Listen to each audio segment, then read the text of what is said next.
Alors, en tant que praticien, nous captons, et c'est une bonne façon pratique de parler du Reiki, nous captons l'énergie qu'il y a donc dans l'univers, tout simplement. Voilà, je capte, je concentre et je canalise. Là, je vais un peu vite. Voilà. Et ensuite, je vais rediffuser cette énergie bienfaisante au-dessus de l'animal, avec ou sans contact. Donc là, moi, je vais m'adapter à lui. Voilà. OK. Et voilà, plus particulièrement au niveau de la tête et du corps. Ben oui, on va faire comme ça, je m'adapte. Voilà. Voilà comment on procède en Reiki. Hein? Ce qui est dingue, et d'ailleurs, on sent qu'il réagit. Ah, mais complètement. D'ailleurs, il s'est retourné vers moi. C'est fou. Oui. Et oui. Ferme les yeux. Voilà. Toi qui le connais, ça Caroline, apaise. tu sens qu'il réagit là. Là, je sens qu'il réagit. Alors, je vois qu'il est stressé parce qu'il respire vite par rapport à d'habitude. Mais néanmoins, Mais ouais. je vois en même temps que vraiment, quand il ferme les yeux comme ça, c'est clairement qu'il est, il s'est apaisé, quoi. Il est en confiance. En fait, il sent l'énergie qui est transmise. Ouais, hein. on le sent très réceptif. Il a les oreilles un peu qui pointent comme ça. Enfin, il est. Voilà, c'est comme ça que l'on procède. Hein. On peut aussi évidemment le toucher, voilà, le caresser, c'est-à-dire que je continue à transmettre le Reiki. Bon, là exceptionnellement, je parle pendant que je fonctionne, hein, je dirais, hein, pour qu'on puisse mieux comprendre. Et donc toujours dans ce sens-là, ou alors comme ceci. Voilà, c'est-à-dire que j'englobe la tête de mes deux mains, puis les deux mains diffusent très légèrement cette énergie bienfaisante. Je peux aussi caresser son ventre. Il se détend, quoi. Voilà.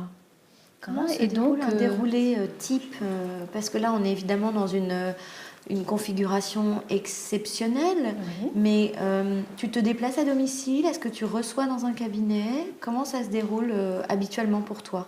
Alors, je me déplace rarement au domicile pour des questions pratiques parce que je souhaite pratiquer pour le plus grand nombre. Donc, ça réduirait bien évidemment le nombre d'interventions. Et je pratique non pas au cabinet parce que pour des tas de raisons, hein, je ne suis pas dans un cabinet de vétérinaire, donc en tant que psychologue, j'ai un cabinet bien évidemment. Donc, c'est le Reiki à distance qui est le plus pratiqué pour les animaux, pour les humains bien évidemment. Ça veut dire que l'énergie, cette énergie est subtile, mais elle est puissante et elle ne connaît aucun obstacle, hein, ni de lieu, ni de temps. Ce qui fait que l'animal, dans la plupart des cas, va rester tranquillement chez lui. Et puis, je vais, à partir d'une photo, notamment, que je peux recevoir de ses maîtres, eh bien, me connecter à lui et de lui transmettre cette énergie telle que je le fais là. C'est-à-dire que ce soit en présence. Tu n'as pas besoin d'apposer les mains. Du tout. En fait, si, je travaille quand même avec mes mains, mais sur la photo. Ou un substitut comme une photo ou un dessin ou bien autre chose. Il faut une représentation visuelle de l'animal. Oui, oui. Donc, oui. si quelqu'un veut pratiquer... Visuel, mental ou physique, extérieur. Donc, un support, toujours. On peut t'envoyer par email une photo de l'animal et à partir de là... C'est bien ça pour ceux qui n'auraient pas le temps.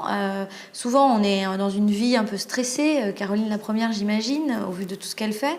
Eh bien, vous pouvez quand même prendre le temps d'offrir ce soin à votre animal puisque vous pouvez le faire à distance. Et puis ensuite, c'est toi, Asiamoun, qui prend le relais.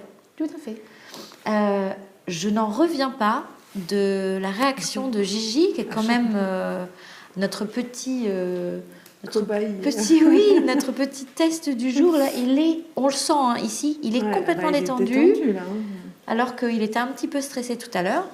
Et qu'il a encore le cœur qui bat, ce qui est tout à fait normal. Donc ça permet de relativiser les problématiques qu'un animal peut rencontrer, hein, que ce soit quand il est malade, quand il est en fin de vie, quand il a une difficulté, quand il est stressé.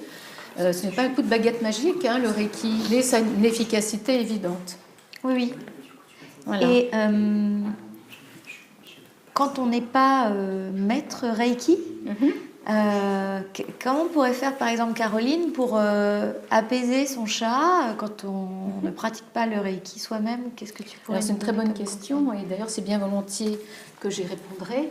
En fait, même si l'on n'est pas praticien de Reiki, on peut tout à fait communiquer d'une certaine façon avec son animal, alors quel qu'il soit cochon, d'un lapin, enfin tous les animaux hein, que l'on puisse avoir, c'est-à-dire les proches. À partir du moment où on les aime, regardez, à partir du moment où on les aime, il y a vraiment un type de communication très particulier que je préconise, donc pas besoin d'être spécialiste. Je vous propose, et je le fais, ça ressemble à ce que je fais, mais voilà, vous pouvez poser vos mains tout doucement, quand l'animal est suffisamment détendu, bien évidemment, et puis rester en contact. Là, je fais autre chose, hein, mais il bouge, c'est normal.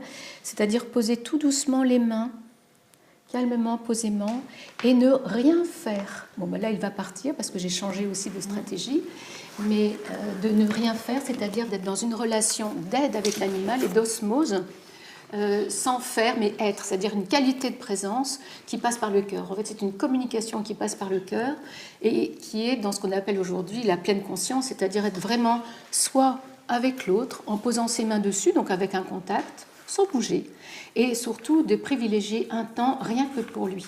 Et c'est le plus beau cadeau que l'on puisse faire aujourd'hui.